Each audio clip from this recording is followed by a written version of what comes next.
Hello एस्पिरंट्स, मी मिथुन Bhosale स्वयंच्या online प्लॅटफॉर्मवर तुमच्या सगळ्यांचं परत एकदा खूप खूप स्वागत करतो. मे 2023 मधला आपण एक आज नवीन टॉपिक सुरू करतोय, तो म्हणजे राजकीय. सेक्शन थोडा मोठा आहे म्हणून आपण त्याचे दोन भाग केलेत. आजचं राजकीय सेक्शनमधलं पहिलं लेक्चर आहे. सुरू करूया आजचं आपलं एक्साइटिंग लेक्चर. पहिली न्यूज फार महत्त्वाची आहे. आगामी काळामध्ये तुमच्या कोणत्याही आयोगाकडून घेतल्या जाणाऱ्या परीक्षा आहे त्याच्यामध्ये याच्यावर प्रश्न विचारण्याची शक्यता थोडी जास्त आहे, कारण आपल्या भारताला एक नवीन संसद भवन त्या ठिकाणी भेटलेलं आहे आणि ह्या संसद भवनाची वैशिष्ट्ये, जुनं संसद भवन, नवीन संसद भवनाची नक्की आवश्यकता काय होती, सगळ्या आपण डिटेल्स त्या ठिकाणी बघणार आहोत. ओके, सो बघूयात आपण. पहिलं बातमी ती म्हणजे नव्या संसद भवनाचं उद्घाटन. ओके, ऑब्विसली जेव्हा अशा काही महत्त्वाच्या घटना घडतात तेव्हा तुम्हाला एक्झॅक्टली डेट माहिती हवी, कारण आयोग जेव्हा प्रश्न विचारेल तेव्हा नवीन संसद भवनाविषयी खाली विधाने लक्षात घ्या असा त्या ठिकाणी स्टेटमेंट टाकेल आणि एक्झॅक्टली तारीख तुम्हाला विचारेल की कोणत्या तारखेला या नवीन संसद भवनाचं उद्घाटन झालं. सो लक्षात ठेवा, 28 मे 2023 ही तारीख तुम्हाला लक्षात ठेवायची आहे, कारण पंतप्रधानांनी जेव्हा या नवीन संसद भवनामध्ये पहिलं भाषण केलं तेव्हा पण त्यांनी सांगितलं की भारताच्या किंवा कोणत्याही देशाच्या इतिहासामध्ये तारखांना त्या ठिकाणी महत्त्व असतं, त्यामुळं तुम्हाला ही तारीख चांगली लक्षात ठेवायची आहे. 28 मे 2023 जो दिवस विनायक दामोदर सावरकर यांची जयंती म्हणून साजरा केला जातो, अगदी त्याच दिवशी पंतप्रधान नरेंद्र मोदी यांनी या नवीन संसद भवनाचं उद्घाटन त्या ठिकाणी केलेलं आहे. आयोग तुम्हाला असं पण म्हणू शकते की सावरकरांच्या जयंती दिवशी या भवनाचं उद्घाटन झालं. ओके, वैदिक विधीनुसार या संसद भवनाचं उद्घाटन त्या ठिकाणी झालेलं आहे. महत्त्वाची गोष्ट ही आहे, या संसद भवनाच्या उद्घाटनाचा कार्यक्रम जो आहे तो थोडा गाजला, कारण या समारंभासाठी जी काही आपण म्हणतो ना की जी पत्रिका छापण्यात आली होती त्या पत्रिकेमध्ये कोणत्याही प्रकारे त्या ठिकाणी राष्ट्रपती आणि उपराष्ट्रपतींची नावं नव्हती.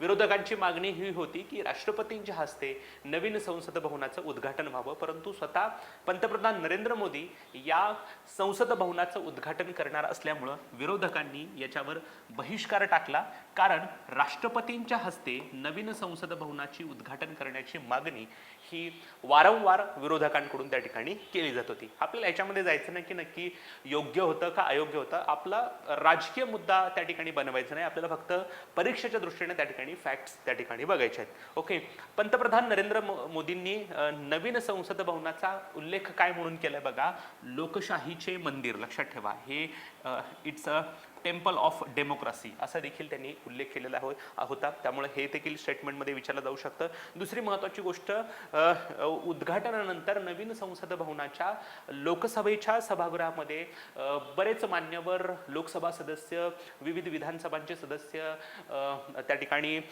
मुख्यमंत्री उपस्थित होते आणि यावेळेला पंतप्रधान नरेंद्र मोदी यांनी पहिलं भाषण त्या ठिकाणी केलं आणि त्या भाषणाची सुरुवात त्यांनी एका कवितेनं केली होती. महाराष्ट्र टाइम्समध्ये ही कविता जी आहे ती छापून त्या ठिकाणी आली होती, पण पहिली ओळ मी तुम्हाला त्या ठिकाणी सांगणार आहे, कारण आयोग त्या ठिकाणी विचारू शकतं, नवीन पर्व केलीये, नवीन प्राण चाहिए, ही कविता पंतप्रधान नरेंद्र मोदी यांनी भाषणामध्ये त्या ठिकाणी सादर त्या ठिकाणी केली होती. बरेच रेफरन्सेस तुम्ही वाचत असताना काही गोष्टी त्या ठिकाणी मिस होत असतात.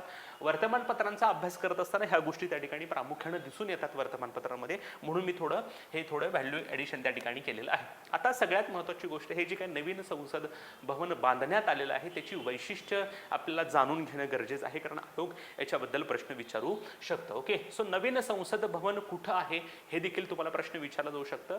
जे सध्याचं संसद भवन आहे अगदी त्याच्या शेजारी लागूनच हे नवीन संसद भवन आहे, त्यामुळं ह्याचं जर स्थान एक्झॅक्टली विचारलं तर रफी मार्ग, नवी दिल्ली, जुन्या संसद भवनाच्या शेजारी, जे काही जुनं संसद भवन आहे त्याच्या अगदी शेजारी हे नवीन संसद आहे. याची पायाभरणी म्हणजे फाउंडेशन स्टोन जो आहे तो पंतप्रधान नरेंद्र मोदी यांनी 10 डिसेंबर 2020 रोजी केलं होतं. याचा अर्थ नवीन संसद भवनाचं कामकाज जे सुरू झालं ते 10 डिसेंबर 2020 रोजी सुरू करण्यात आलं होतं. 2 वर्ष 5 महिने 18 दिवस एवढ्या दिवसामध्ये ही नवीन संसदेची भवनाची इमारत बांधून झालेली आहे, त्यामुळे लक्षात ठेवा, साधारणपणे आपण आपण म्हणू शकतो की 2.5 वर्षाचा कालखंड त्या ठिकाणी लागलेला आहे. 970 कोटी रुपये खर्च आहे. बऱ्याच रेफरन्सेसमध्ये वेगवेगळे खर्च दाखवलेले आहेत. कोण म्हणते 925, कोण म्हणते 971, कोण म्हणते 970, पण साधारणपणे 900 कोटीच्या पुढं या संसद भवनाच्या निर्मितीसाठी खर्च आलेला आहे. हे लक्षात ठेवा. या संसद भवनाचं बांधकाम कोणी केलेलं आहे तर Tata projects limited. Central vista नावाचा प्रोजेक्ट त्या ठिकाणी राबवला जातोय. ह्या सेंट्रल व्हिस्टा प्रोजेक्टचं कॉन्ट्रॅक्ट जे आहे ते टाटा प्रोजेक्ट्सला मिळालेलं आहे आणि टाटा प्रोजेक्टच्या माध्यमातून इथं विविध बांधकामं करण्यात येत आहेत. त्यातूनच या नवीन संसद भवनाची बांधणी त्या ठिकाणी करण्यात आलेली आहे. हा सेंट्रल व्हिस्टा रिडेव्हलपमेंट प्रोजेक्ट काय आहे हे पण मी तुम्हाला त्या ठिकाणी सांगणार आहे. या नवीन संसद भवनाची डिझाईन कोणी केलेली आहे तर HCP डिझाईन. माहिती असू द्या, हे तुम्हाला प्रश्न विचारला जाऊ शकतो. HCP design planning and management private limited नावाची संस्था आहे आणि त्याची डिझाईन तयार केलेली आहे. आणि हे वास्तुरचनाकार कोण आहे तर बिमल पटेल. लक्षात ठेवा, हे नाव थोडं चर्चेत होतं मध्यंतरी. या माणसानं नवीन संसद भवनाची जी काही स्ट्रक्चर आहे किंवा आर्किटेक्चर आहे ते त्या ठिकाणी पूर्ण केलेलं आहे. यांना 2019 मध्ये पद्मश्री पुरस्काराने देखील सन्मानित करण्यात आलेलं होतं. सगळ्यात महत्त्वाची गोष्ट की फोटोमध्ये तुम्हाला त्या ठिकाणी दिसतोय जो काही नवीन संसद भवनाचा आकार आहे तो तुम्हाला त्या ठिकाणी ट्रायंग्युलर शेपमध्ये त्या ठिकाणी दिसतोय. जुनी संसद भवन गोलाकार होते. जर तुम्ही बघितला, आय डोंट नो तुम्हाला कितपत दिसतंय, इथं जुनी संसद भवन आहे बघा, इथं तिचा आकार गोलाकार आहे आणि नवीन संसद भवनाचा आकार हा त्रिकोणाकृती त्या ठिकाणी आहे. सो माहिती असू द्या फक्त, नवीन संसद भवनाचा आकार त्या ठिकाणी कसा आहे, त्रिकोणाकृती आहे. दुसरी महत्त्वाची गोष्ट, त्रिकोणाकृती असण्याचं कारण काय तर बेटर स्पेस मॅनेजमेंट. जो काही स्पेस आहे त्याचा चांगलं युटिलायझेशन व्हावं म्हणून त्रिकोणाकृती आकार त्या ठिकाणी संसदेचा ठेवण्यात आलेला आहे. दुसरी महत्त्वाची गोष्ट की त्याचं क्षेत्रफळ किती आहे. ओके, जर तुम्ही ऑफिशियल वेबसाईटला गेलात आणि जर एक व्हिडिओ त्या ठिकाणी अपलोड केलेला आहे तो जर बघितला तर साधारणपणे त्यांनी म्हटलंय की अबाउट 65,000 स्क्वेअर मीटर असं सांगितलेलं आहे. परंतु एक्झॅक्टली जर बघायला गेलं तर 64,500 किलोमीटर चौरस मीटर असं सांगितलेलं आहे. त्यामुळे दोन्ही स्टेटमेंट जर असतील, दोन्हीपैकी कुठलंही असेल तरी बरोबर त्या ठिकाणी असण्याची शक्यता आहे. सेंट्रल व्हिस्टा प्रोजेक्टच्या ऑफिशियल साईटला त्यांनी सांगितलं की अबाउट 65,000 चौरस मीटर आणि वर्तमानपत्रांमध्ये 64,500 चौरस मीटर आलं होतं. त्यामुळे दोन्हीपैकी कुठलंही जरी स्टेटमेंटमध्ये आकडा दिला असेल तरी तो योग्यच असायला पाहिजे. ह्याच्या व्यतिरिक्त दुसरा कुठला आकडा असेल तर तो त्या ठिकाणी चुकीचा असू शकतो. जुन्या संसद भवनापेक्षा 17,000 चौरस मीटरनं नवीन संसद भवनाचा त्या ठिकाणी क्षेत्रफळ आहे. हे एक वेगळं तुम्हाला माहिती असू द्या. जुनी संसद काय आहे हे पण मी तुम्हाला त्या ठिकाणी सांगणार आहे. सगळ्यात महत्त्वाची गोष्ट आसन क्षमता, कारण नवीन संसद भवन बांधण्याची गरजच ही होती की संसद सदस्यांना बसण्यासाठी असलेली अपुरी जागा. कारण सध्याला जी काही संसद सदस्यांची संख्या आहे ती 1971च्या जनगणनेच्या आकडेवारीनुसार ठरवण्यात आलेली आहे. भविष्यात 2026 नंतर जी काही जनगणना होईल त्याच्यानंतर त्या ठिकाणी लोकसभा आणि राज्यसभेच्या सदस्यांची संख्या वाढू शकते आणि कदाचित ती 888 आणि 384 असू शकते. म्हणून नवीन संसद भवनामध्ये वाढलेल्या संसद सदस्यांना बसण्यासाठी पुरेशी जागा मिळावी हेच नवीन संसद भवनाचा एक महत्त्वाचा उद्देश त्या ठिकाणी होता. त्यामुळे लक्षात ठेवा की आसन क्षमता किती आहे तर लोकसभेची आसन क्षमता आहे 888, राज्यसभेची त्या ठिकाणी आहे 384. लक्षात ठेवा, महत्त्वाची गोष्ट आहे. पूर्वी 545 लोकसभेची सदस्य संख्या होती, आता 250, पूर्वी 250 त्या ठिकाणी राज्यसभेची होती. याचा अर्थ जी काही जुनी संसद भवन आहे त्याची सदस्य संख्या 545 होती, ती नवीन आता 888 असणार आहे. जुनी त्या ठिकाणी राज्यसभेची 250 होती, ती आता 384 असणार आहे. आणि जर संयुक्त बैठक घ्यायची असेल तर संयुक्त बैठक त्या ठिकाणी कॅपॅसिटी असणार आहे 1272. लक्षात ठेवा, ही संयुक्त बैठक त्या ठिकाणी कुठं असेल, लोकसभेच्याच सभागृहामध्ये त्या ठिकाणी असणार आहे. सो संयुक्त बैठक म्हणजे काय, 888 प्लस जर तुम्ही 384 केलं तर तुम्हाला 1272 आकडा त्या ठिकाणी मिळू शकतो. सो इथं आकडेवारी थोडी महत्त्वाची आहे की लोकसभेचे किती आहेत, राज्यसभेचे किती आहेत, संयुक्त बैठक किती आहे. दुसरी महत्त्वाची गोष्ट, जी काही संसदेची 2 सभागृह आहेत, लोकसभा आणि राज्यसभा, त्याची विशिष्ट एक थीम त्या ठिकाणी आहे आणि थीम तुम्हाला त्याबद्दल आयोग प्रश्न विचारू शकतं. इथं जर तुम्ही बघितलं तर लोकसभेचं सभागृह आहे आणि इथं राज्यसभेचं सभागृह आहे. Okay, yes. जर लोकसभेचं बघितलं तर तुम्ही लोकसभेची जी काही थीम आहे ती मोराची आहे. लक्षात ठेवा, इथं आयोग प्रश्न विचारला जाऊ शकतं. लोकसभाची थीम जी आहे ती पिकॉक त्या ठिकाणी आहे आणि राज्यसभेची जी काही थीम आहे ती कमळ आहे. कमळ हे आपलं राष्ट्रीय फूल आहे. सो राज्यसभेची आहे त्या ठिकाणी लोटस. ओके, सो तुम्हाला दोन्हीपैकी कुठलंही एक लक्षात ठेवा, ऑटोमॅटिकली दुसरं लक्षात ठेवा. लोकसभेची थीम आहे मोर, राज्यसभेची थीम आहे कमळ, विसरू नका. दुसरी महत्वाची गोष्ट, जुन्या संसदेच्या इमारतीप्रमाणे या सभागृहाला मध्यवर्ती सभागृह नाही. लक्षात ठेवा, सेंट्रल हॉल नावाची कन्सेप्ट या नवीन सभागृहामध्ये त्या ठिकाणी नाही आहे. टोटल एंट्री गेट्स किती आहेत, तर एकूण प्रवेशद्वार त्या ठिकाणी 6 आहेत. ओके, लक्षात ठेवा, entry gates. Okay, entry gates total किती आहेत, 6 आहेत. काही वर्तमानपत्रांमध्ये त्या ठिकाणी 3 एंट्री गेट्स आहेत म्हणून असं सांगण्यात आलं होतं, पण लक्षात ठेवा, मी नरेंद्र मोदी यांनी रिलीज केलेला एक व्हिडिओ त्या ठिकाणी पाहिला आहे, ज्याच्यामध्ये सांगण्यात आलेलं आहे की या नवीन संसद भवनासाठी टोटल 6 एंट्री गेट्स आहेत आणि ह्या 6 एंट्री गेट्स विशिष्ट लोकांसाठी त्या ठिकाणी राखीव आहेत. एक एंट्री गेट असेल ते राष्ट्रपती आणि पंतप्रधानांसाठी राखीव असेल, म्हणजे या एंट्री गेट्समधून फक्त राष्ट्रपती आणि पंतप्रधानांनाच प्रवेश त्या ठिकाणी असेल. दुसरा असेल लोकसभा अध्यक्षांना, तिसरा असेल राज्यसभाच्या सभापतींना म्हणजेच थोडक्यात उपराष्ट्रपतींना, चौथा असेल संसद सदस्य, जे काही मेंबर ऑफ पार्लमेंट आहेत ते त्या ठिकाणी या एंट्री गेट्समधून प्रवेश करतील. आणि 5 आणि 6 नंबरचं जे काही एंट्री गेट आहे ते सर्वसामान्य नागरिकांसाठी त्या ठिकाणी खुलं असेल. म्हणजे जी काही एखाद्या सामान्य नागरिकांना जर बाल्कनीमध्ये बसण्याची प्रवेश संधी मिळाली सभागृहाचं कामकाज बघण्यासाठी, तर त्यांनी 5 आणि 6 नंबरच्या गेटमधून त्या ठिकाणी संसदेच्या सभागृहामध्ये एंट्री करू शकतात. ओके, दुसरी महत्वाची गोष्ट, या प्रवेशद्वारांची नावं काय आहेत, तर प्रकृतीला समर्पित असणारी नावं त्या ठिकाणी आहेत. ओके, पहिलं आहे मकर आणि हंस. मकर आणि हंस ही पाण्याला समर्पित असणारी नावं त्या ठिकाणी देण्यात आलेली आहे. नंतर आहेत शार्दूल आणि गरुड, ही आकाशाला समर्पित असणारी नावं आहेत. आणि अश्व म्हणजे त्या ठिकाणी घोडा, आणि गज, गज म्हणजे हत्ती, जमिनीला समर्पित त्या ठिकाणी असलेला आहे. ओके, सो प्रकृतीला समर्पित असलेली काही नावं त्या ठिकाणी या प्रवेशद्वारांना देण्यात आलेली आहे. माहिती असू द्या, मकर आणि हंस, शार्दूल आणि गरुड, अश्व आणि गज, लक्षात ठेवा, ही नावं त्या ठिकाणी आहेत जी या प्रवेशद्वारांना देण्यात आलेली आहेत. काही काही ठिकाणी वेगळी नावं देण्यात आलेली आहेत, परंतु वर्तमानपत्रांमध्ये जो काही नावांचा उल्लेख करण्यात आलेला आहे तो ऑफिशियल वेबसाईटला त्या ठिकाणी नाहीये. ऑफिशियल वेबसाईटला जो काही व्हिडिओ आहे त्या व्हिडिओमध्ये हीच नावं तुम्हाला त्या ठिकाणी दिसतील. दुसरी महत्वाची गोष्ट, सार्वजनिक नागरिकांना प्रवेश करण्यासाठी जे काही 2 एंट्री गेट्स आहेत 5 आणि 6 नंबरचे, त्या एंट्री गेट्समध्ये टोटल 3 गॅलरी आहेत. बघा, हे माहिती असू द्या. ओके, त्यांची नावं आहेत संगीत, स्थापत्य आणि शिल्प.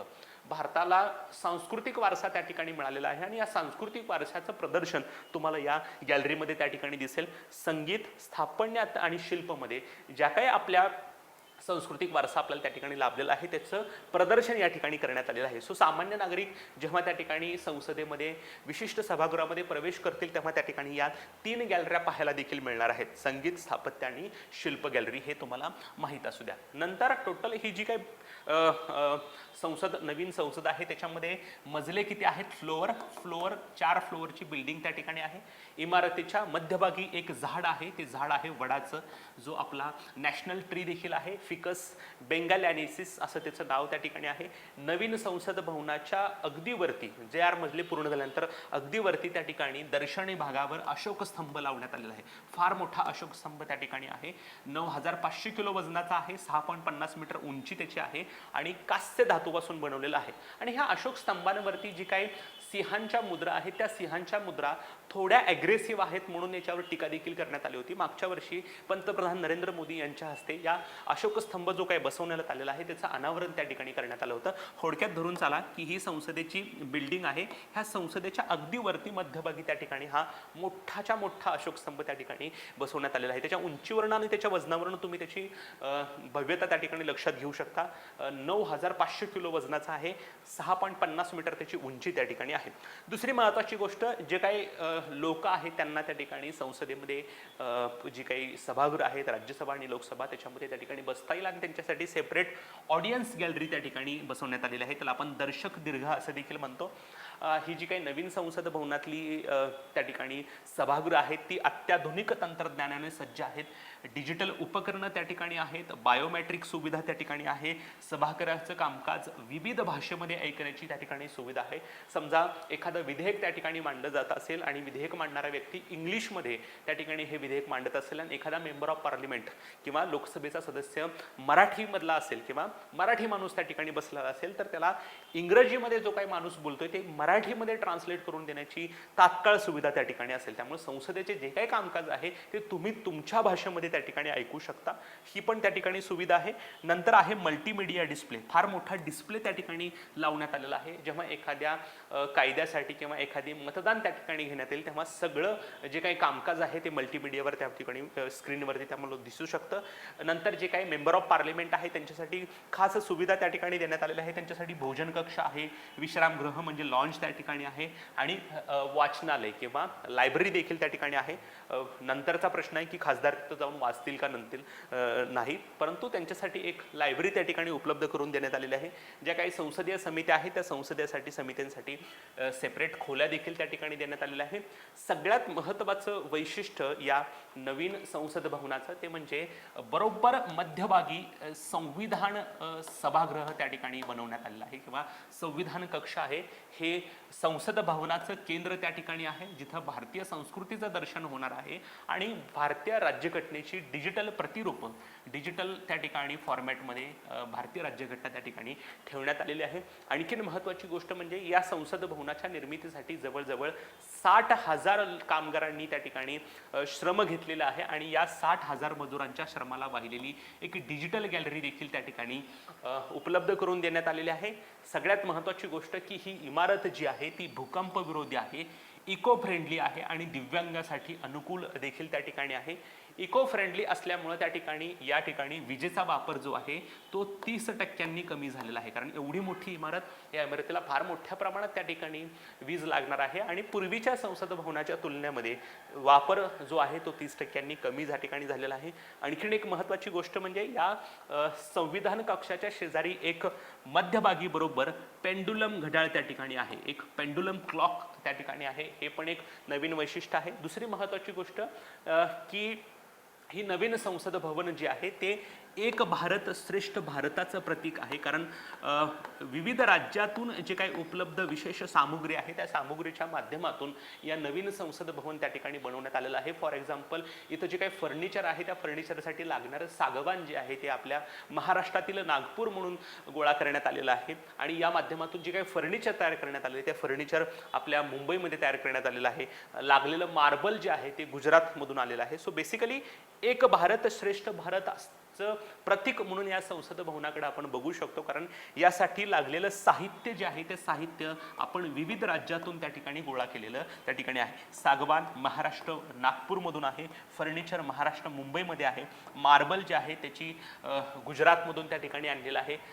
जे काही दगडी कोरीव काम करण्यात आलेलं आहे, लाल आणि पांढऱ्या वाळूचा खडक आहे, केशरिया हिरवा दगड आहे, लाल ग्रॅनाइट आहे, पांढरा संगमरवरच आहे तो राजस्थानमधून त्या ठिकाणी आहे.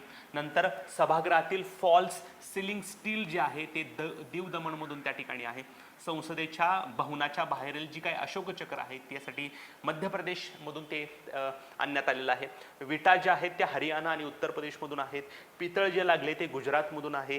गालीचे म्हणजे जे काही आपण म्हणतो ना खाली फ्लोरिंग जे आहे ते उत्तर प्रदेशमधून आणलेलं आहे गालीचे. दुसरी महत्त्वाची गोष्ट बांबूचे फरशी म्हणजे काय बांबू वूड फ्लोरिंग ते त्रिपुरामधून त्या ठिकाणी आणण्यात आलेलं आहे. सो संसदेच्या सभागृहामध्ये जे काही फ्लोरिंग आहे ते बांबूचं फ्लोरिंग आहे आणि ह्यासाठी लागणारे बांबू हे त्रिपुरामधून आणलेलं आहे. सो बेसिकली आपल्याला लक्षात येते की भारतातील विविध राज्यांमधील साहित्यांचा वापर करून ही नवीन संसद भवनाची इमारत त्या ठिकाणी उभा करण्यात आलेली आहे आणि हेच एक भारत श्रेष्ठ भारताचं प्रतीक देखील त्या ठिकाणी समजलं जाते. दुसरी महत्त्वाची गोष्ट ही इमारत आणखीन किती वर्ष टिकू शकते तर 150 वर्षापेक्षा जास्त कालावधीसाठीचं आयुर्मान तिथं त्या ठिकाणी आहे. त्याच्यामुळं या इमारतीचं आयुष्य 150 वर्षापेक्षा जास्त आहे. कारण त्या काळामध्ये जी इमारत बनवली होती त्याचं इनॉग्रेशन 1927 मध्ये त्या ठिकाणी झालं होतं. त्यामुळं ही जुनी बिल्डिंग जर 100 वर्ष टिकत असेल साधारणपणे तर आपली नवीन बिल्डिंग जर 150 वर्ष टिकायला काहीच अडचण त्या ठिकाणी नाही. सो नवीन इमारत संसद भवनाची त्याचं आयुष्य किती आहे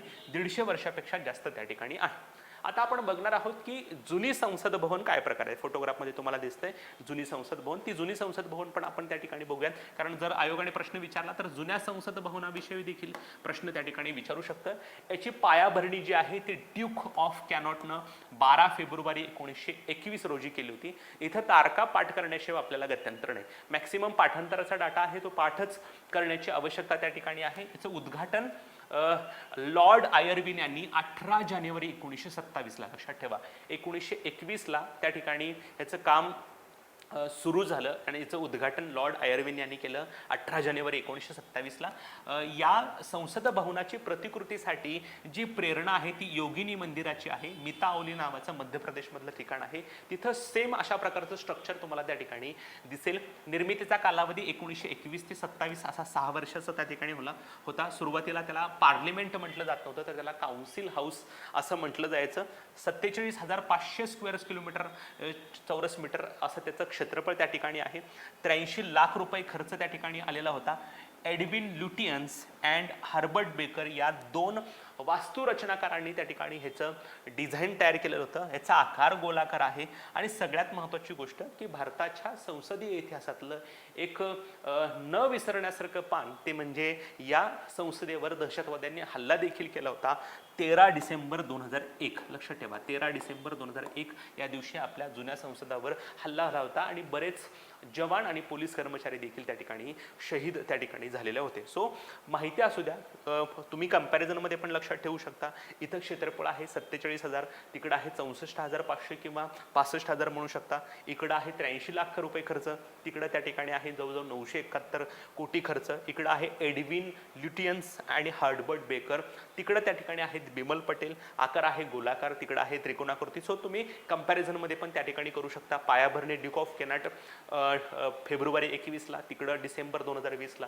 उद्घाटक लॉर्ड आयर्विन तिकडं आहेत पंतप्रधान नरेंद्र मोदी 28 मे 2023. सो कंपॅरिझनमध्ये पण तुम्ही त्या ठिकाणी करू शकता. ओके, आता सगळ्यात महत्त्वाची गोष्ट की बऱ्याच वेळेला लोकांकडून अशी म्हटलं जातं की 971 कोटी रुपये खर्च करून नवीन संसद भवनाची आवश्यकता काय होती, कारण जे सध्याचं संसद भवन आहे किंवा जुनं संसद भवन आहे त्याच्यामध्ये पण त्या ठिकाणी काहीतरी सुधारणा करून त्या ठिकाणी नवीन जुनं संसद भवन ठेवू शकता आलं असतं. परंतु काही गोष्टी आहेत ज्या त्यांच्या ऑफिशियल साईटला आहेत की अशी काय गरज होती की ज्या नवीन संसद भवन बांधण्याची आवश्यकता पडली. ओके, सो नवीन संसद भवनाची आवश्यकता काय, तर सगळ्यात महत्त्वाची गोष्ट जे काही संसद सदस्य आहेत त्यांना बसण्यास कमी जागा, कारण भविष्यामध्ये जर संसद सदस्यांची संख्या वाढवली तर एक्झिस्टिंग किंवा जुनी संसद भवन आहे त्याची सिटिंग कॅपॅसिटी कमी आहे, त्यामुळं नवीन संसद सदस्यांना बसण्यास असलेली कमी जागा. दुसरी महत्त्वाची गोष्ट पायाभूत सुविधांची दुरावस्था. जे काही तिथं इन्फ्रास्ट्रक्चर आहे ते इन्फ्रास्ट्रक्चर डिस्ट्रेस्ड त्या ठिकाणी झालेलं आहे. फोटोग्राफ्स आपण टाकू शकलो नाही, परंतु फार दुरावस्था त्या ठिकाणी झालेली आहे. दुसरी महत्त्वाची गोष्ट अप्रचलित दळणवळण यंत्रणा. जी काही कम्युनिकेशन यंत्रणा आहे ती फार जुनी त्या ठिकाणी आहे. जुने माईक वगैरे आहेत, ॲडव्हान्स टेक्नॉलॉजी त्या ठिकाणी काहीच नाही आहे. ओके, सो जुनी झालेले तंत्रज्ञान. दुसरी महत्त्वाची गोष्ट सुरक्षेची चिंता. ओके, सिक्युरिटी कन्सर्न देखील त्या ठिकाणी आहे, कारण त्या ठिकाणी CCTV किंवा बाकीच्या गोष्टींचा त्या ठिकाणी अभाव त्या ठिकाणी आहे. दुसरी महत्त्वाची गोष्ट कर्मचाऱ्यांसाठी अपुरी कामाची जागा. जसं संसद सदस्यांना कामाची कमी बसण्यासाठी कमी जागा आहे तसं कर्मचारी जे आहेत त्यांना त्या ठिकाणी कमी जागा उपलब्ध आहे. सो हे ऑफिशियल साईटला ह्यांनी अशी कारणं दिलेली आहेत, एक्झॅक्टली जसे इंग्लिशमध्ये कारणं दिली आहेत मी तुम्हाला मराठीमध्ये ट्रान्सलेशन त्या ठिकाणी करून दिलेलं आहे. सो ही काही महत्त्वाची कारणं आहेत ज्या कारणास्तव नवीन संसद भवनाची आवश्यकता आहे. हे तुम्हाला माहित आहे का 1990च्या दशकामध्ये लोकसभेचे तत्कालीन अध्यक्ष शिवराज पाटील चाकूरकर यांनी नवीन संसदेची गरज त्या ठिकाणी ओळखली होती. त्यांनी सुरुवातीला सांगितलं की आपल्याला आता नवीन संसद बांधण्याची गरज आहे. 2009 मध्ये तत्कालीन अध्यक्ष मीरा कुमार यांच्याकडून नवीन संसदेची जागा शोधण्यासाठी एक समिती देखील स्थापन केली होती. हे पण तुम्हाला माहित असू द्या की जर आपल्याला नवीन संसद बांधायची असेल तर आपण कोणत्या ठिकाणी नवीन संसद बांधू शकतो, त्यासाठी एक समिती देखील स्थापन केली होती मीरा कुमार यांनी. आणि नंतर याच्याबद्दल बरं डिस्कशन झालं आणि फायनली नरेंद्र मोदी यांच्या नेतृत्वाखाली त्या ठिकाणी हे नवीन संसद भवन त्या ठिकाणी उभारण्यात आलेलं आहे. Okay, yes. काही फोटोग्राफ्स टाकल्यात बघा. The new temple of democracy, इथं तुम्हाला जुनी आपली संसद भवनाची बिल्डिंग दिसते, त्याच्या शेजारीच एक्झॅक्टली तुम्हाला त्या ठिकाणी हे नवीन आहे. आणि हे सगळा जो आहे तो सेंट्रल विस्टा प्रोजेक्ट त्या ठिकाणी आहे. 1 बाय 1 मी तुम्हाला त्या ठिकाणी घेणारच आहे. सो फक्त माहिती असू द्या, नवीन संसद भवन आणि जुनं संसद भवन जवळच त्या ठिकाणी आहे. मग अशा आपण म्हटलं की टाटा प्रोजेक्ट्सला त्या ठिकाणी सेंट्रल विस्टा प्रोजेक्टचं टार्गेट त्या ठिकाणी किंवा कॉन्ट्रॅक्ट मिळालेलं आहे. सो सेंट्रल विस्टा प्रोजेक्ट काय आहे हे पण आपण थोडं समजून घेऊया. जर तुम्ही बघितलात तर इथं एक फोटोग्राफ टाकला आहे. त्या फोटोग्राफ्समध्ये मी काही गोष्टी टाकल्यात बघा. एक तुम्हाला एक अंदाज येऊन जाईल. इथं आहे बघा इंडिया गेट, आणि इंडिया गेटच्या शेजारी आहे त्या ठिकाणी नॅशनल वॉर मेमोरियल, जे काही विविध युद्धांमध्ये शहीद झालेले जे काही आपले जवान आहेत त्यांच्या स्मरणार्थ हे नॅशनल वॉर मेमोरियल सुरू करण्यात आले. इथं आहे इंडिया गेट, आणि इथं जो आहे हा पट, हा जो प्लॅटफॉर्म आहे, हा प्लॅटफॉर्म आहे त्याला म्हटलं जातं आपण कर्तव्यपथ. पूर्वी त्याला राजपथ असं म्हटलं जायचं, परंतु राजपथ हे गुलामगिरीचं प्रतीक आहे, म्हणून पंतप्रधान नरेंद्र मोदी यांनी याचं नामकरण कर्तव्यपथ असं त्या ठिकाणी केलेलं आहे. ओके. आणि बऱ्याच वेळेला जे काही 26 जानेवारीला सेलिब्रेशन असतं ते या ठिकाणी असतं. विविध राज्यांची चित्ररथ याच ठिकाणी असतात, किंवा पथसंचलन जे असतं ते या ठिकाणी होत असतं. इथं त्या ठिकाणी आहे राष्ट्रपती भवन. ओके. आणि इकडं आहे इंडिया गेट. सो राष्ट्रपती भवन ते इंडिया गेटच्या दरम्यान जो काही परिसर आहे त्याला आपण कर्तव्यपथ म्हणतो. आणि हे जे काही अंतर आहे ते साधारण 3 किलोमीटर अंतर आहे. सो ह्या 3 किलोमीटरच्या पट्ट्याच्या आजूबाजूचा परिसर विकसित करण्याची जी काही योजना आखलेली आहे त्याला म्हटलं जातं सेंट्रल विस्टा प्रोजेक्ट. लक्षात ठेवा, महत्वाची गोष्ट आहे.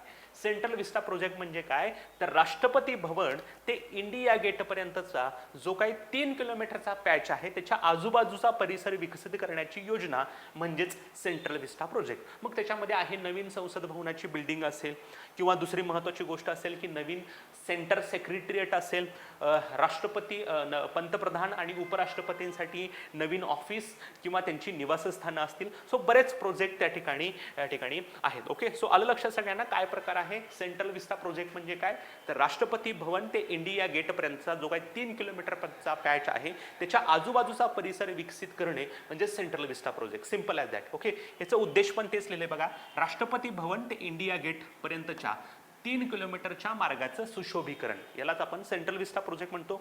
साधारणपणे 20,000 कोटी रुपयांचा खर्च आहे, आणि याच्यामध्ये खालील गोष्टींचा समावेश आहे. एक आहे कर्तव्यपथ, जो काही राजपथ आहे किंवा कर्तव्यपथ आहे त्याच्या दोन्ही बाजूला त्या ठिकाणी सुशोभीकरण केलं जाणार आहे. एक केंद्रीय सचिवालय, सेंट्रल सेक्रेटरिएट, जर एक्झॅक्टली तुम्हाला बघायचं असेल तर त्या ठिकाणी हे सेंट्रल सेक्रेटरिएट आहे, कॉमन सेंट्रल सेक्रेटरिएट. नंतर आहे संसद भवन, नवीन संसद भवन या ठिकाणी आहे बघा, नवीन संसद भवन. सो जर तुम्ही हा राजपथ कर्तव्यपथ बघितला तर याच्या इकडच्या बाजूला त्या ठिकाणी काय आहे, न्यू पार्लिमेंट बिल्डिंग त्या ठिकाणी आहे. नंतर उपराष्ट्रपती आणि पंतप्रधानांसाठी नवीन निवासस्थान आणि कार्यालय. पंतप्रधानांना त्या ठिकाणी या आजूबाजूला कुठंच राहिल्यासाठी जागा नाही किंवा त्यांचं ऑफिस देखील नाही आहे, आणि उपराष्ट्रपतींना देखील त्या ठिकाणी नाही आहे. ओके. सो आता त्या ठिकाणी पंतप्रधानांचं ऑफिस त्या ठिकाणी असणार आहे. कुठं असणार आहे ऑफिस पंतप्रधानांचं आणि व्हाईस प्रेसिडेंटचं घर. सो इथं आहे राष्ट्रपती भवन. राष्ट्रपती भवनाच्या इकडच्या आणि इकडच्या बाजूला त्या ठिकाणी काय केलं जाणार आहे, पंतप्रधानांसाठी आणि उपराष्ट्रपतींसाठी ऑफिस आणि घर त्या ठिकाणी असणार आहे. सो मध्ये राष्ट्रपती भवन असेल आणि दोन्ही बाजूला 2 निवासस्थाने असतील. एक निवासस्थान असेल पंतप्रधानांचं आणि दुसरं निवासस्थान असेल उपराष्ट्रपतींचं. सो हे पण असू द्या. दुसरी महत्त्वाची गोष्ट, विशेष संरक्षण गटासाठी म्हणजे स्पेशल प्रोटेक्शन ग्रुपसाठी एक इमारत असेल. केंद्रीय परिषद केंद्र असेल. विज्ञान भवन जे आहे त्या विज्ञान भवनाच्या जागी आता हे केंद्रीय परिषद असेल, आणि Indira Gandhi national centre for the आर्ट्सचं स्थलांतर त्या ठिकाणी केलं जाणार आहे. सो सध्याला इथं the Indira Gandhi national centre for the arts नावाची संस्था आहे, त्याचं स्थलांतर त्या ठिकाणी केलं जाणार आहे. ओके. नंतर PMO साठी नवीन बिल्डिंग पण त्या ठिकाणी असली जाणार आहे. सो सेंट्रल विस्टा प्रोजेक्ट म्हणजे तुम्हाला याचा अर्थ समजला असेल, राष्ट्रपती भवन ते इंडिया गेटपर्यंतचा तो काही 3 किलोमीटरचा पॅच आहे त्याचं सुशोभीकरण त्यांना त्या ठिकाणी करायचं आहे. ओके. येस. चलो. नंतर तुम्ही बघत असलेल्या व्हिडिओच्या जर तुम्हाला PDFs हव्या असतील तर आमचं मिथुन भोसले स्वयं नावाचं ॲप डाउनलोड करा, आणि तुम्हाला हव्या असलेल्या महिन्याच्या PDF तुम्ही डाउनलोड करू शकता, तेही मात्र 21 रुपये शुल्कामध्ये. ओके. येस. नंतर एक महत्त्वाची गोष्ट आहे, जेव्हा नवीन संसद भवनाचं उद्घाटन चर्चेत होतं तेव्हा आणखीन एक गोष्ट चर्चेत होती, ती म्हणजे सेंगोल.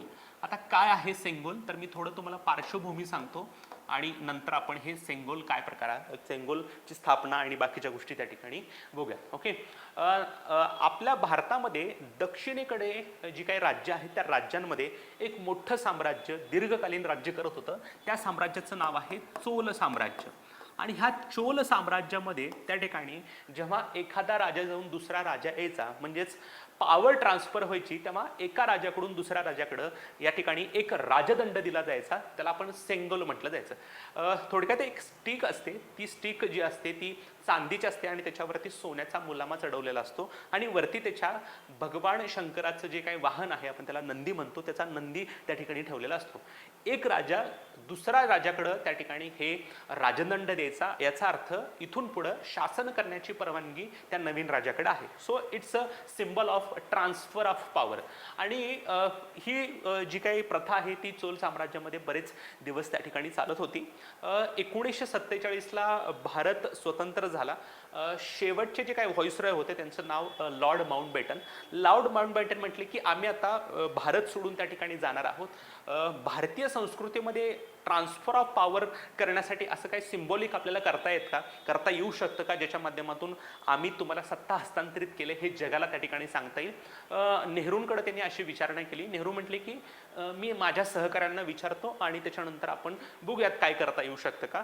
तर त्यांनी आपले सहकारी सी राजगोपालचारी यांना सांगितलं की लॉर्ड माउंटबॅटन असं म्हणतात की ट्रान्सफर ऑफ पॉवरसाठी आपल्याला असं सिम्बॉलिक काय करता येईल का.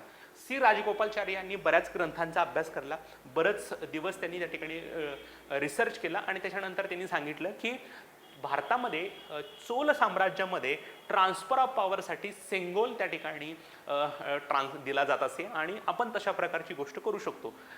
पंतप्रधान नेहरूंना ही संकल्पना फार त्या ठिकाणी आवडली. त्यांनी माउंटबॅटनला सांगितलं की आमच्याकडं चोल साम्राज्यामध्ये असं ट्रान्सफर ऑफ पॉवरचा सिम्बॉल म्हणून त्या ठिकाणी सेंगोल दिला जायचा, आपण अशा प्रकारची गोष्ट करू शकतो. त्याच्यानंतर यंत्रणा कामास लागली आणि जे काही तामिळनाडूमधले जे काही मठाधिपती आहेत त्यांनी अशा प्रकारचा सेंगोल बनवला. तो सेंगोल त्या ठिकाणी माउंटबॅटन यांना देण्यात आला आणि बरोबर 15 ऑगस्ट 1947ला 12 वाजता जेव्हा जग शांतपणे झोपलं होतं तेव्हा आपण एक नियतीशी करार केला आणि या नियतीशी करार करण्यासोबतच लॉर्ड माउंटबॅटन यांनी ट्रान्सफर ऑफ पॉवर म्हणजे ब्रिटिशांकडे असलेली भारताची सत्ता आता भारतीय लोकांकडे देण्यासाठी ते लॉर्ड माउंटबॅटन यांनी ट्रान्सफर केलं किंवा जो काही सेंगोल आहे तो पंतप्रधान नेहरूंना त्या ठिकाणी देण्यात आला आणि इट्स ट्रान्सफर ऑफ पॉवर असं त्या ठिकाणी समजण्यात आलं. आणि त्यानंतर प्रयागराज या ठिकाणी जे काही भवन आहे त्या भवनामध्ये त्या ठिकाणी हा सेंगोल जतन करून ठेवण्यात आला आणि आत्ता हा सेंगोल जो आहे तो लोकसभेमध्ये जे काही अध्यक्ष बसतात त्याच्या अगदी शेजारी या सेंगोलची स्थापना करण्यात आलेली आहे. त्यामुळं सेंगोल हा एक राजदंड आहे. निष्पक्ष पद्धतीनं न्याय करण्यासाठी हा एक सिम्बॉल त्या ठिकाणी समजला जातो. चोल साम्राज्यामध्ये असं केलं जायचं. माउंटबॅटन यांनी नेहरूंना दिला होता, नेहरूंनी तो एका ठिकाणी जतन करून त्या ठिकाणी ठेवला होता आणि हाच जो काही सेंगोल आहे तो त्या आता संग्रहालयामधून लोकसभा अध्यक्षांच्या आसनाच्या शेजारी त्या ठिकाणी बसवण्यात आलेला आहे. सो आपण बघूयात वन बाय वन. ऐतिहासिक सेंगोल नव्या संसद भवनात अशी हेडिंग त्या ठिकाणी आहे. सुरुवातीला पंतप्रधान नरेंद्र मोदी यांना सेंगोल कोणी सुपूर्द केला, अलाहाबादमधून किंवा प्रयागराजमधून तो आणण्यात आला आणि त्या ठिकाणी मोदींना कोणी दिला तर श्री सी अंबालावनन देसिका परमाचार्य नावाचे स्वामी आहेत, त्यांनी तो सेंगोल जो आहे तो मोदींना दिला. मोदी त्या ठिकाणी तो सेंगोल घेऊन गेले आणि त्या ठिकाणी लोकसभांच्या अध्यक्षांच्या शेजारी त्या ठिकाणी त्यांनी ठेवला. ओके, सो इथं तुम्हाला दिसत आहेत बघा नरेंद्र मोदी यांच्या हातात अशा प्रकारची एक स्टिक आहे, पाठीमागं ओम बिर्ला आहेत आणि पाठीमागच्या बरेच त्यांचे महंत त्या ठिकाणी आहे. सो हा सेंगोल जो आहे तो पंतप्रधान घेऊन गेले आणि लोकसभा अध्यक्षांच्या शेजारी त्यांनी ठेवलेला होता. तामिळनाडूहून आलेल्या अधीनम साधूंच्या उपस्थितीत मोदींकडून सेंगोलची पूजा त्या ठिकाणी करण्यात आली. ऑफिशियली त्याची पूजा झाली आणि नंतर त्याची प्रतिष्ठापना पंतप्रधान नरेंद्र मोदी यांनी केली 28 मे 2023ला. म्हणजे ज्या दिवशी संसद भवनाचं उद्घाटन होणार होतं त्याच्या सुरुवातीला उद्घाटनाच्या पूर्वी 28 मे 2023ला त्या ठिकाणी मोदी यांनी हा सेंगोल त्या ठिकाणी बसवण्यात आला. हा कुठं बसवण्यात आलाय तर लक्षात ठेवा, इथं आयोग प्रश्न विचारू शकतं. लोकसभा अध्यक्षांच्या आसनाजवळ, लोकसभेचे अध्यक्ष ज्या ठिकाणी बसतात त्याच्या शेजारी हा सेंगोल त्या ठिकाणी बसवण्यात आलेला आहे.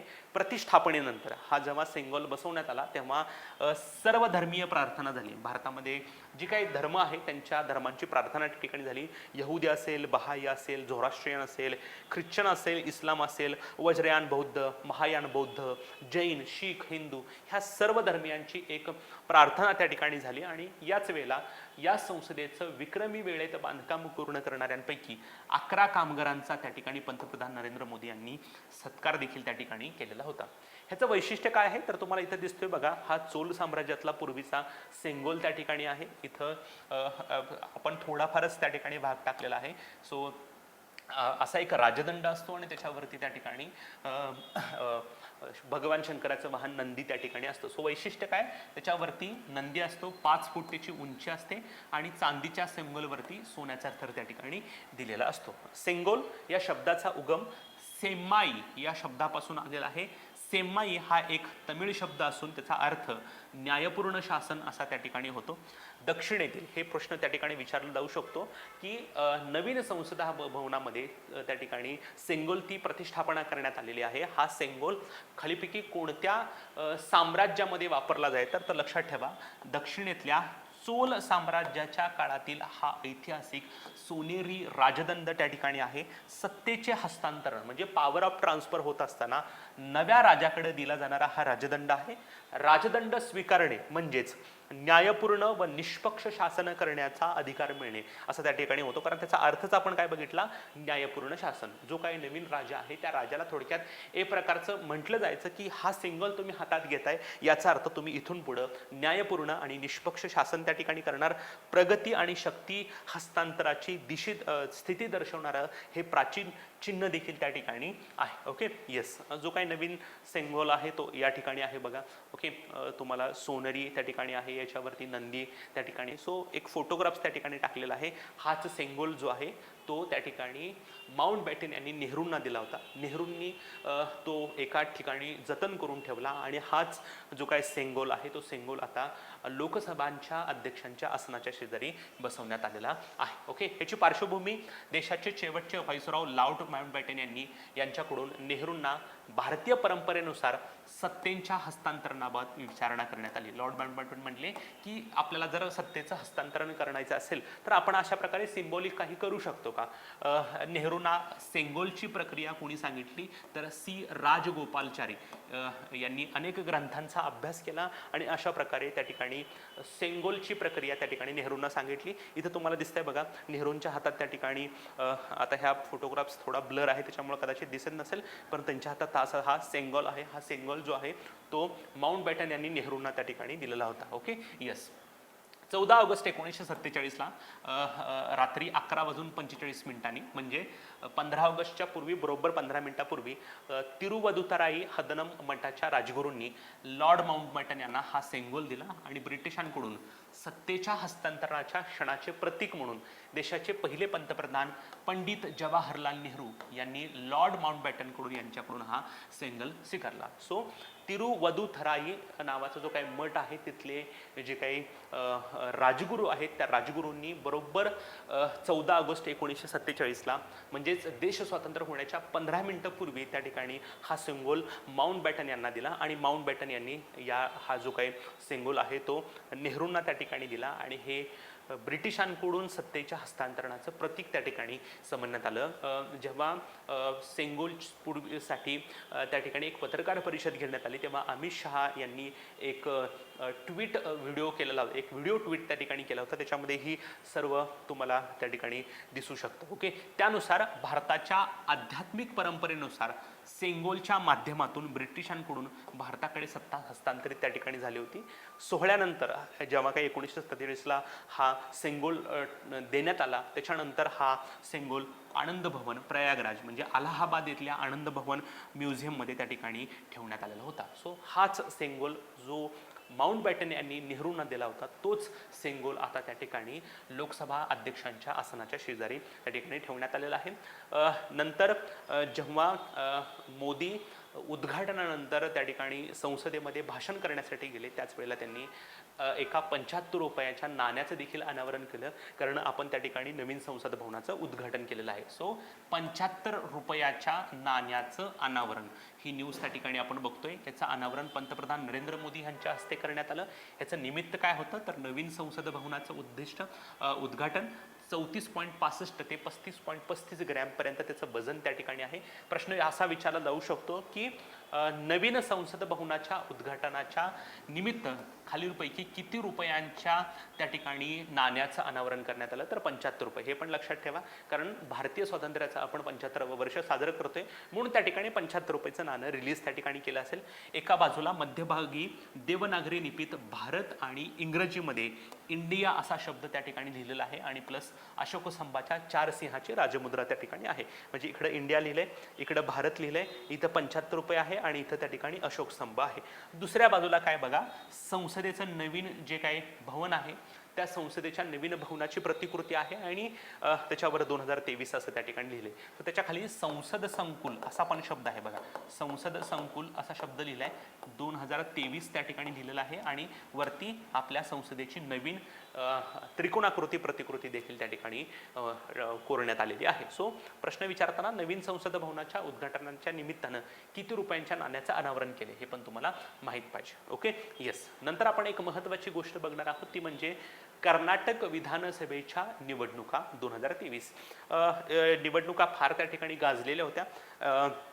बरीच आकडेवारी आणि बरीच गोष्टी त्या ठिकाणी आपण बघणार आहोत. सो क्विक रिव्हिजनमध्ये परत एकदा मी नवीन संसद भवन काय आहे, जुनी संसद भवन काय होतं, सेंट्रल विस्टा प्रोजेक्ट त्या ठिकाणी काय आहे, नंतर आपण 75 रुपयाचं नाणं बघितलं ते पण आहे, सेंगोल काय होता हे पण त्या ठिकाणी 1 बाय 1 बघूयात. ओके, सो कर्नाटक विधानसभा निवडणूक 2023. ओके, नुकत्याच इलेक्शन झालेले आहेत.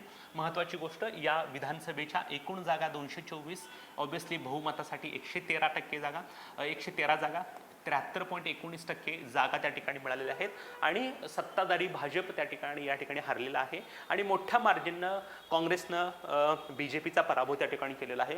आपल्याला आकडेवारी या ठिकाणी महत्त्वाची आहे आणि याच्याबद्दल प्रश्न विचारला जाऊ शकतो. सर्वाधिक जागा जिंकणारा पक्ष आहे काँग्रेस. काँग्रेसला टोटल 135 जागा त्या ठिकाणी मिळालेल्या आहेत. 2018 काँग्रेसला केवळ 80 जागा होत्या. याचा अर्थ काँग्रेसमध्ये जागांची वाढ ही +55 त्या ठिकाणी झालेली आहे. 2 नंबरचा जो पक्ष आहे त्याचं नाव आहे भाजपा. भाजपाला त्या ठिकाणी 66 जागा त्या ठिकाणी मिळालेल्या आहेत. 104 जागा होत्या BJPला मागच्या वेळेला आणि यांच्यामध्ये -38 झालेल्या आहेत. याचा अर्थ भाजप पक्षांच्या जागांमध्ये त्या ठिकाणी घट झालेली दिसते, तर काँग्रेसची त्या ठिकाणी वाढ झालेली दिसते. त्यामुळे 2 आकडे तुम्हाला लक्षात ठेवा, काँग्रेसनं किती जागा जिंकल्या आणि BJPनं किती जागा जिंकल्या. काँग्रेस 135, भाजप 66. बाकीचे पण मी त्या ठिकाणी दिलेले आहेत. धर्मनिरपेक्ष जनता दल, जनता दल सेक्युलर ज्याला 19 जागा त्या ठिकाणी आहेत. कल्याण राज्य प्रगती पक्ष त्याला 1 जागा आहे. सर्वोदय कर्नाटक पक्ष 1 जागा आहे आणि अपक्षला 2 जागा त्या ठिकाणी आहेत. त्यामुळं आणखीन जर विचारलं तर तुम्हाला त्या ठिकाणी हेच विचारलं जाऊ शकतं की धर्मनिरपेक्ष जनता दल सेक्युलर ह्याला किती जागा आहेत, तर ह्याला जागा आहेत 19. हे पण तुम्हाला लक्षात ठेवायला काही अडचण नाही. सो हे 3 पक्षांच्या जागा तुम्हाला माहीत पाहिजे. ह्याच्या व्यतिरिक्त आयोग प्रश्न विचारण्याची शक्यता फार कमी त्या ठिकाणी आहे. एकूण जागा 224, बहुमतासाठी 113, काँग्रेसला 135, BJPला 66 आणि जनता दल सेक्युलरला त्या ठिकाणी 19 जागा मिळालेल्या आहेत. दुसरी महत्त्वाची गोष्ट की 1985 पासून कर्नाटकच्या जनतेनं सलग दुसऱ्यांदा कोणत्याच पक्षाला त्या ठिकाणी सत्तेत निवडून त्या ठिकाणी दिलेलं नाही. मागच्याला BJP होतं, त्याच्या अगोदर काँग्रेस होतं, त्याच्या अगोदर BJP होतं. सो अल्टरनेट BJP आणि काँग्रेसला सत्ता त्या ठिकाणी मिळालेली आहे. मताचा टक्का काँग्रेसला ऑब्वियसली 42.9% मतं आहेत, BJPला 36.6% आहेत, जनता दल सेक्युलरला 13.1 आहेत, अन्य 7 आहेत आणि नोटा 0.7. कोणत्या पक्षाला किती टक्क्यामध्ये मतं पडली याचा आयोग प्रश्न विचारण्याची शक्यता फार त्या ठिकाणी कमी आहे. Okay, yes. नंतर हे जे काही कर्नाटकच्या इलेक्शन झाल्या त्याच्यानंतर ऑब्वियसली 135 जागा जिंकत काँग्रेसने एकखट्टी सत्ता मिळवली, कारण बहुमतासाठी आवश्यक आहेत 113 जागा, यांनी 135 जागा मिळवलेल्या आहेत. याचा अर्थ काँग्रेस सत्ता स्थापन करण्यात यात काहीच अडचण नव्हती, परंतु 2 उमेदवार मुख्यमंत्री पदासाठी रेसमध्ये होते. एक आहे सिद्धरामय्या आणि दुसरे आहेत DK शिवकुमार. ह्यांच्या दोघांपैकी कोण मुख्यमंत्री होणार याची चर्चा सुरू होती, परंतु फायनली सिद्धरामय्या हे कर्नाटकचे नवे मुख्यमंत्री त्या ठिकाणी झालेले आहेत आणि उपमुख्यमंत्री म्हणून DK शिवकुमार आपण त्यांच्याबद्दल त्या ठिकाणी बघणार आहोत. सो प्रश्न आयोग हा पण विचारू शकता की कर्नाटकचे नवे मुख्यमंत्री कोण आहे, तर सिद्धरामय्या. थावरचंद गेहलोत जे कर्नाटकचे राज्यपाल आहेत त्यांनी यांना पदाची शपथ दिली. श्री क्रांतिवीरा स्टेडियम बंगळुरू या ठिकाणी त्यांनी आपली पदाची शपथ त्या ठिकाणी घेतली. सिद्धरामय्या हे दुसऱ्यांदा मुख्यमंत्री झाले. त्याच्या अगोदर 13 ते 18 या कालावधीसाठी मुख्यमंत्री त्या ठिकाणी होते. म्हणजे 13 ते 18 मध्ये काँग्रेसचं सरकार होतं तेव्हा सिद्धरामय्या मुख्यमंत्री होते. त्याच्यानंतर 18 मध्ये त्या ठिकाणी BJPचं सरकार आलं, बसवराज बोम्मई त्या ठिकाणी मुख्यमंत्री होते. सो आणखीन एक माहिती असू द्या, सिद्धरामय्या यांच्यापूर्वी बसवराज बोम्मई हे कर्नाटकचे मुख्यमंत्री होते. वरुणा नावाच्या मतदारसंघातून सिद्धरामय्या यावर्षी निवडून आलेले आहेत. काँग्रेस पक्षाच्या आहेत. 1983 मध्ये पहिल्यांदा आमदार झाले. देवेगौडा यांच्या मंत्रिमंडळामध्ये पहिल्यांदा अर्थमंत्री झाले 1994 ला. टोटल 13 वेळा यांनी राज्याचा अर्थसंकल्प त्या ठिकाणी मांडलेला आहे. काँग्रेसच्या पूर्वी आणखीन काही राजकीय पक्षाशी संबंधित होते, जनता दल, धर्मनिरपेक्ष जनता दल आणि भारतीय लोकदल, आणि नंतर त्यांनी काँग्रेसमध्ये त्या ठिकाणी प्रवेश केलेला आहे. याच्यापूर्वी राज्याचे उपमुख्यमंत्री पण होते आणि विरोधी पक्षनेते पण त्या ठिकाणी राहिलेले आहे. ओके, सो दोन गोष्टी महत्त्वाच्या आहेत. एक, सिद्धरामय्या यांनी दुसऱ्यांदा मुख्यमंत्रीपद घेतले आणि वरुणा या मतदारसंघातून ते निवडून त्या ठिकाणी आलेले आहे. नंतर आहे बघा कर्नाटकचं मंत्रिमंडळ. मुख्यमंत्र्यांना विविध कामामध्ये असिस्ट करण्यासाठी मंत्रिमंडळ त्या ठिकाणी असणार आहे. या मंत्रिमंडळानं त्या ठिकाणी शपथ घेतली. थावरचंद गेहलोत जे राज्यपाल आहेत त्यांनी शपथ घेतली. कर्नाटकच्या एकूण मंत्र्यांची संख्या किती आहे मंत्रिमंडळातल्या, तर ती आहे 34 आणि ही पूर्ण क्षमता आहे. ओके, तुम्हाला पॉलिटीमध्ये माहित असेल की एकूण सभागृह राज्यसभांच्या किती टक्के त्या ठिकाणी मंत्र्यांची संख्या त्या ठिकाणी पाहिजे. सो 34 ही संख्या जी आहे ती पूर्ण झालेली आहे. म्हणजे मॅक्सिमम आता इथं भविष्यात मंत्रिमंडळ विस्तार त्या ठिकाणी होणार नाही, कारण 34 मंत्र्यांची आवश्यकता कर्नाटकच्या मंत्रिमंडळाला त्या ठिकाणी आहे आणि 34च्या 34 जागा त्या ठिकाणी भरलेल्या आहेत. मुख्यमंत्री सिद्धरामय्या त्या ठिकाणी आहे. त्यांना वित्त, मंत्रिमंडळ व्यवहार, कार्मिक आणि प्रशासकीय सुधारणा विभाग, बुद्धिमत्ता म्हणजे इंटेलिजन्स, माहिती आणि वाटप न केलेली खाती, एवढ्या मंत्र्या त्या ठिकाणी खाती मिळालेली आहे. सो सिद्धरामय्या यांचं मेन जे काही खातं आहे ते आहे वित्तमंत्री. नंतर आहेत बघा उपमुख्यमंत्री हे आहेत DK शिवकुमार. कनकपुरा या मतदारसंघातून ते निवडून आलेले आहेत. प्रमुख आणि मध्यम सिंचन प्रकल्प आणि बेंगळुरू शहर विकास या नावाची मंत्रालय त्यांना त्या ठिकाणी देण्यात आलेली आहेत. या 34 त्या ठिकाणी मंत्र्यांपैकी एकमेव महिला मंत्री आहे, त्यांचं नाव आहे लक्ष्मी हेब्बळकर. महिला आणि बालविकास मंत्रालय प्लस अपंग आणि ज्येष्ठ कल्याण सक्षमीकरण ही मंत्रालय त्या ठिकाणी त्यांना देण्यात आलेली आहे. ओके, सो दोन गोष्टी लक्षात ठेवा. 34 ही कर्नाटक मंत्रिमंडळातील मंत्र्यांची संख्या आहे. DK शिवकुमार हे त्या ठिकाणी उपमुख्यमंत्री आहेत. प्रमुख आणि मध्यम सिंचन प्रकल्प आणि बेंगळूर शहर विकास हे त्यांना मंत्रिपद देण्यात आलेले आहेत आणि लक्ष्मी हेब्बळकर ह्या एकमेव महिला मंत्री या ठिकाणी आहेत. ओके, तुम्ही आमचं मिथुन भोसले स्वयं नावाचं यूट्यूब चॅनल सबस्क्राईब करा, लाईक करा, कमेंट करा आणि शेअर देखील त्या ठिकाणी करू शकता. Okay, yes. नंतर आहे बघा पंतप्रधान नरेंद्र मोदी यांचा एक विशेष कार्यक्रम त्या ठिकाणी जो आहे त्याला 100वा भाग त्या ठिकाणी पूर्ण झालेला आहे. सो मन की बात कार्यक्रमाचा 100वा भाग तुम्हाला प्रश्न विचारला जाऊ शकतो. हा मोस्ट इम्पॉर्टंट टॉपिक आहे. सो या मन की बात कार्यक्रमाच्या 100व्या भागाचं जे काही प्रसारण आहे ते कोणत्या दिवशी झालं, तर 30 एप्रिल 2023 या रोजी मन की बात या कार्यक्रमाच्या 100व्या भागाचं त्या ठिकाणी प्रसारण झालेलं आहे. आणि आपल्यासाठी महत्त्वाची गोष्ट ही आहे की या मन की बात कार्यक्रमाचं थेट प्रसारण काही विशिष्ट सभागृहांमध्ये करण्यात आलं. एक तर आहे न्यूयॉर्क इथं संयुक्त राष्ट्राचं मुख्यालय. ओके, सो महत्त्वाची गोष्ट आहे. आयोग प्रश्न विचारू शकतात की मन की बात कार्यक्रमाच्या 100व्या भागाबद्दल खालील विधाने लक्षात घ्या. या भागाचं थेट प्रसारण न्यूयॉर्क येथील संयुक्त राष्ट्राच्या मुख्यालयात करण्यात आलं. बरोबर आहे. आणखीन जे काही दुसऱ्या देशामध्ये भारतीय दूतावास म्हणजे एम्बॅसी आहे तिथं पण, फॉर एक्झाम्पल अमेरिका असेल, ब्रिटन असेल, चीन, दक्षिण आफ्रिका, Chile, Morocco, Mexico, Iraq, Indonesia आणि बांगलादेश या देशांमध्ये जे काही भारतीय दूतावास आहेत त्या ठिकाणी या मन की बात कार्यक्रमाचं त्या ठिकाणी थेट प्रसारण त्या ठिकाणी करण्यात आलं. हा कार्यक्रमाचा 100 एपिसोड पूर्ण झाल्यात म्हणून अमेरिकेतल्या 2 राज्यांनी अभिनंदनाचे विशेष ठराव देखील मंजूर केले, हे पण तुम्हाला माहिती असू द्या. एक आहे न्यूयॉर्क आणि दुसरा आहे न्यू जर्सी. ओके, मन की बात कार्यक्रमाचा पहिला भाग 3 ऑक्टोबर 2014 मध्ये विजयादशमीच्या दिवशी त्या ठिकाणी सुरू करण्यात आला. दर महिन्याचा शेवटचा रविवार या दिवशी मन की बात कार्यक्रमाचं प्रसारण त्या ठिकाणी होतं.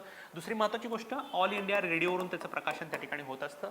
पहिल्या भागामध्ये पंतप्रधानांनी वर्षातून एकतरी खादीचा कपडा विकत घेण्याचं आवाहन देशातल्या नागरिकांना केलं आलं होतं आणि साधारणपणे अर्धा तासाचा कार्यक्रम त्या ठिकाणी असतो, जिथं पंतप्रधान जे आहेत ते विविध राज्यातील लोकांसोबत कम्युनिकेट करतात, विविध सक्सेस स्टोरी देखील त्या ठिकाणी सांगत असतात. सो बाकीचा आपल्याला प्रश्न जास्त महत्त्वाचा नाही. इथं प्रश्न हाच विचारला जाऊ शकतो की याचा कार्यक्रमाचं प्रसारण कोणत्या दिवशी झालं आणि कोणकोणत्या विशेष सभागृहांमध्ये त्याचं प्रसारण करण्यात आलेलं आहे. ओके, सो आता नेहमीप्रमाणे आपण एकदा क्विक रिव्हिजनकडे जाऊया. आपल्यासाठी फार महत्त्वाचं आहे, कारण बऱ्याच वेळापासून आपण हे शिकतोय आणि पाठीमागच्या अर्धा पाऊण तासापासून आपण काय केलंय ते एकदा बघायला पाहिजे. ओके, सो एक गोष्ट सांगतो तुम्हाला, सिंहावलोकन नावाचा एक त्या ठिकाणी वाक्प्रचार आहे बघा. आपण एखाद्या गोष्टीचं सिंहावलोकन करतो म्हणजे काय, तर लक्षात ठेवा, सिंह जेव्हा 2 पावलं पुढे जातो तेव्हा तो पाठीमागं वळून बघतो आणि पाठीमागून आपल्याला काही खतरा वगैरे आहे का ह्याचा अंदाज त्या ठिकाणी घेत असतो. याचा अर्थ आपण पुढे जात असताना सिंहासारखं पाठीमागं वळून आपण कुठपर्यंत आलेलो आहे याचा अंदाज त्या ठिकाणी घेतला पाहिजे. सो आपण म्हणू शकतो की आपल्याला सिंहावलोकन करण्याची जास्त गरज त्या ठिकाणी आहे. सो आपण सिंहावलोकनाचा भाग म्हणून थोडी रिव्हिजन त्या ठिकाणी करूयात. ओके, सो नवीन संसद भवनाचं उद्घाटन झालं. तारीख माहित पाहिजे, 28 मे 2023. नरेंद्र मोदी यांनी त्याचं उद्घाटन केलं. सावरकरांची जयंती त्या ठिकाणी होती. विरोधकांनी बहिष्कार टाकला, कारण त्यांची सिंपल मागणी होती की राष्ट्रपतींच्या हस्ते त्याचं उद्घाटन केलं जावं. नवीन पर्व केली आहे, नवीन प्राण चाहिए या नावाची कविता या भाषणामध्ये त्यांनी मांडलेली होती. लोकशाहीचे मंदिर असं त्यांनी नवीन संसद भवनाला उद्देशून त्या ठिकाणी केलेलं आहे. 10 डिसेंबर 2020 रोजी पंतप्रधानांनी याची पायाभरणी केली. 970 कोटी रुपयांचा हा प्रोजेक्ट आहे. टाटा प्रोजेक्ट्स लिमिटेडला याचं त्या ठिकाणी बांधकाम करण्याची जबाबदारी देण्यात आली होती आणि ह्याच्यासाठी जो काही प्रोजेक्ट आहे तो सेंट्रल विस्टा प्रोजेक्ट त्या ठिकाणी आहे. याची डिझाईन तयार केली HCP डिझाईन नावाच्या कंपनीनं. वास्तुरचनाकार आर्किटेक्चर आहेत बेमल पटेल, ज्यांना 2019 मध्ये पद्मश्री आहे. आकार त्रिकोणाकृती आहे. 65,000 चौरस मीटर किंवा 64,500 चौरस मीटर ह्या दोन्हीपैकी कोणताही आकडा असेल तर त्या ठिकाणी आपण बरोबर म्हणू शकतो. लोकसभेची सदस्य संख्या आहे 888, राज्यसभेची 384 आणि संयुक्त बैठक असेल तर 1272 लोक त्या ठिकाणी बसू शकतात. लोकसभेच्या सभागृहाची संकल्पना आहे मोर, राज्यसभेच्या सभागृहाची संकल्पना आहे कमळ. पूर्वीच्या संसदेच्या प्रमाणे त्या ठिकाणी सेंट्रल हॉल या ठिकाणी नाहीये. टोटल 6 प्रवेशद्वार आहेत. 6 प्रवेशद्वारांची नावं तुम्हाला माहिती असू द्या. मकर आणि हंस पाण्याला समर्पित, शार्दूल आणि गरुड आकाशाला समर्पित, अश्व आणि गज जमिनीला समर्पित. ज्या काही एंट्री गेट्स सामान्य नागरिकांसाठी खुल्या आहेत तिथं 3 गॅलरी आहेत ज्याची नावं आहेत संगीत, स्थापत्य आणि शिल्प गॅलरी, जिथं भारताचा सांस्कृतिक वारसा त्या ठिकाणी दाखवण्यात आहे. 4 मजली बिल्डिंग आहे त्या ठिकाणी. बरोबर मध्ये वडाचं झाड त्या ठिकाणी आहे. दर्शनी भागावर अशोक स्तंभ त्या ठिकाणी आहे. ऑडियन्स गॅलरी आहे. ही जे काही नवीन संसद भवन आहे त्याच्यामध्ये टेक्नॉलॉजी आहे, डिजिटल उपकरणं आहेत, बायोमेट्रिक सुविधा आहे, विविध भाषेमध्ये संसदेचं कामकाज ऐकण्याची सुविधा त्या ठिकाणी आहे, मल्टीमीडिया डिस्प्ले त्या ठिकाणी आहे. ओके, संसद सभागृह सदस्यांसाठी वेगवेगळ्या सुविधा त्या ठिकाणी आहेत. बरोबर मध्यभागी संविधान सभागृह आहे, जिथं भारतीय संस्कृतीचं दर्शन तुम्हाला होईल, प्लस भारतीय राज्यघटनेच्या डिजिटल प्रतिरूपी देखील त्या ठिकाणी ठेवण्यात आलेलं आहे. ही इमारत भूकंप विरोधी आहे, इको फ्रेंडली त्या ठिकाणी आहे, दिव्यांगासाठी अनुकूल त्या ठिकाणी आहे. दुसरी महत्त्वाची गोष्ट, इको फ्रेंडली असल्यामुळं इथं विजेचा वापर जो आहे तो 30% कमी झालेला आहे. बरोबर मध्यभागी संविधान कक्षाच्या शेजारी त्या ठिकाणी एक पेंडुलम क्लॉक त्या ठिकाणी आहे. ही नवीन संसद भवन म्हणजे एक भारत श्रेष्ठ भारताचं प्रतीक त्या ठिकाणी आहे, कारण विविध राज्यांमध्ये मिळणाऱ्या साहित्यांचा वापर करून त्या ठिकाणी हे भवन बांधण्यात आलेलं आहे. फॉर एक्झाम्पल, महाराष्ट्रातल्या नागपूर इथून सागवानाची लाकडं आणण्यात आली. याच्या माध्यमातून मुंबई इथं फर्निचर त्या ठिकाणी करण्यात आलं. मार्बल गुजरातमधून आणलेलं आहे. गालिचे उत्तर प्रदेशमधले आहेत. बांबूची फरशी त्या ठिकाणी त्रिपुरामधून आणलेली आहे. या नवीन इमारतीचं आयुर्मान जे आहे ते 150 वर्षापेक्षा जास्त आहे. जुनं संसद भवन 1921 मध्ये बांधायला सुरू झालं. 1927 मध्ये लॉर्ड आयव्हरी यांनी याचं उद्घाटन केलं. सुरुवातीला काउन्सिल हाऊस असं म्हटलं जायचं. एडविन लुटियन्स आणि हर्बर्ट बेकर यांनी त्याचं बांधकाम वास्तुरचना त्या ठिकाणी केलेली आहे. ह्याचा आकार गोलाकार आहे, त्याचा त्रिकोणाकृती होता. कंपॅरिझनमध्ये लक्षात ठेवायला मी तुम्हाला सांगितलं होतं 13 डिसेंबर 2001 त्या ठिकाणी या संसदेवर हल्ला देखील झाला होता.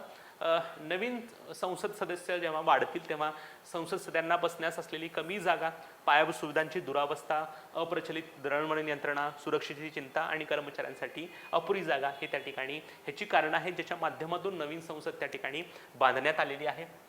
नंतर काही फोटोग्राफ्स आम्ही त्या ठिकाणी टाकलेले होते. नंतर सेंट्रल विस्टा प्रोजेक्ट मी तुम्हाला सांगितलं, राष्ट्रपती भवन ते इंडिया गेटपर्यंतचा जो काही परिसर आहे 3 किलोमीटर, तर त्याचं सुशोभीकरण करण्यासाठी जो काही प्रोजेक्ट आखलेला आहे त्याला म्हटलं जातं सेंट्रल विस्टा. त्याच्यामध्ये 2 महत्त्वाच्या गोष्टी लक्षात ठेवा, एक नवीन संसद भवनाची बिल्डिंग आणि 2 पंतप्रधान आणि उपराष्ट्रपतींसाठी निवासस्थान आणि ऑफिस, हे त्यातल्या महत्त्वाच्या गोष्टी त्या ठिकाणी आहेत. 20,000 कोटी रुपयांचा खर्च त्या ठिकाणी आहे. नंतर ऐतिहासिक सेंगोल जो आहे तो नवीन संसद भवनात त्या ठिकाणी बसवण्यात आलेला आहे. चोल साम्राज्यामध्ये ट्रान्सफर ऑफ पॉवरचं प्रतीक म्हणून सेंगोल त्या ठिकाणी होता. हाच सेंगोल जो आहे तो त्या ठिकाणी लॉर्ड माउंटबॅटन यांनी ब्रिटिश सत्तेचं भारताकडे हस्तांतरण म्हणून नेहरूंना दिला होता. हाच सेंगोल आता पंतप्रधान नरेंद्र मोदी यांनी लोकसभा अध्यक्षांच्या आसनाच्या शेजारी त्या ठिकाणी ठेवलेलं आहे. हेच आपण त्या ठिकाणी सगळं बघितलेलं होतं. Okay, yes. नंतर बघा 75 रुपयांच्या नाण्याचं अनावरण त्या ठिकाणी केलेलं आहे, कारण नवीन संसद भवनाचं उद्घाटन आपण त्या ठिकाणी केलेलं आहे. काय आहे दुसऱ्या बाजूला तर मी तुम्हाला सांगितलं होतं, संसद संकुल असं त्या ठिकाणी लिहिलेलं आहे आणि त्याची प्रतिकृती त्या ठिकाणी करण्यात आलेली आहे. कर्नाटक विधानसभेच्या इलेक्शन्स त्या ठिकाणी पार पडलेल्या आहेत. 224 जागांपैकी काँग्रेसने 135 जागा जिंकत एक हाती सत्ता त्या ठिकाणी मिळवलेली आहे. मागच्या वर्षी बीजेपीकडे त्या ठिकाणी सत्ता होती, यावर्षी मात्र 66 जागांवरच बीजेपीला समाधान मानावं लागलेलं आहे. सिद्धरामय्या हे नवीन मुख्यमंत्री त्या ठिकाणी आहेत. पहिल्यांदाच मुख्यमंत्री झालेले आहेत, दुसऱ्यांदा झालेले आहेत. 2013 ते 18 या काळात ते होते. वरुणा मतदारसंघातून निवडून आलेले आहेत. ओके, याच्यापूर्वी उपमुख्यमंत्री पद आणि विरोधी पक्षनेतेपद त्यांनी भूषवलेलं आहे. कर्नाटक मंत्रिमंडळामध्ये टोटल 34 सदस्य त्या ठिकाणी आहेत.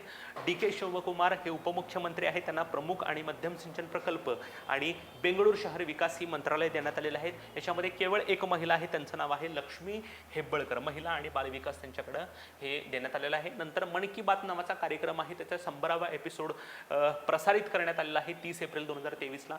न्यूयॉर्क इथलं संयुक्त राष्ट्रसंघाचं ऑफिस आणि विविध देशांमध्ये असलेल्या इंडियन एम्बेसीमध्ये त्याचं त्या ठिकाणी प्रसारण करण्यात आलं.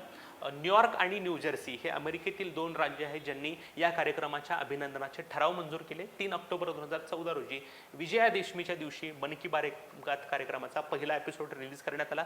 दर महिन्याचा शेवटचा रविवार या मन की बात कार्यक्रमासाठी राखीव त्या ठिकाणी असतो. पहिल्या कार्यक्रमामध्ये किमान एक तरी खादीचा कपडा तुम्ही विकत घेऊ शकता असं त्यांनी आवाहन त्या ठिकाणी केलं होतं आणि साधारणपणे अर्धा तास या ठिकाणी हा कार्यक्रम चालत असतो. ओके, आजच्यासाठी आपण इथंच थांबतोय मित्रांनो. परत भेटूयात नवीन चालू घडामोडी आणि नवीन संकल्पनासहित. तोपर्यंत धन्यवाद.